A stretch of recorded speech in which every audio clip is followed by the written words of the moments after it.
أعوذ بالله من الشيطان الرجيم بسم الله الرحمن الرحيم فلما استيئسوا منه خلصوا نجيا قال كبيرهم ألم تعلموا أن آباكم قد أخذ عليكم موثقا من الله ومن قبل ما فرطتم في يوسف فلن أبرح الأرض حتى يأذن لي أبي أو يحكم الله لي وهو خير الحاكمين۔ جب وہ یوسف سے مایوس ہو گئے تو ایک گوشے میں جا کر آپس میں مشورہ کرنے لگے۔ ان میں سے جو سب سے بڑا تھا وہ بولا، تم جانتے نہیں ہو کہ تمہارے والد تم سے اللہ کے نام پر کیا عہد و پیمان لے چکے ہیں، اور اس سے پہلے یوسف کے معاملے میں جو زیادتی تم کر چکے ہو وہ بھی تم کو معلوم ہے۔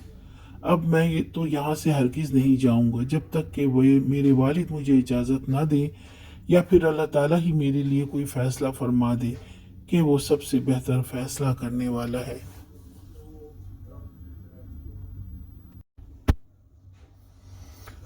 پھر جب وہ یوسف علیہ السلام سے مایوس ہو گئے کہ اب وہ ہماری بات نہیں مان رہے اور بنیامین کو قید کر لیں گے، تو ایک جگہ جمع ہو کر بیٹھ گئے اور سرگوشی میں باتیں کرنے لگے۔ بڑے نے کہا، جس نے یوسف علیہ السلام کو قتل کرنے سے منع کیا تھا، ہم نے وعدہ لیا ہے والد سے اس بھائی کے بارے میں، اور وہ بھی واقعہ مت بھولو جو ہم نے یوسف کے ساتھ کیا تھا۔ سوچو کیا ہوگا، میں تو واپس نہیں جاؤں گا اس وقت تک جب تک والد مجھے اجازت نہ دیں، یا پھر اللہ میرے لیے کوئی فیصلہ نہ کر دے۔ میں اس حالت میں والد کا سامنا نہیں کر سکتا۔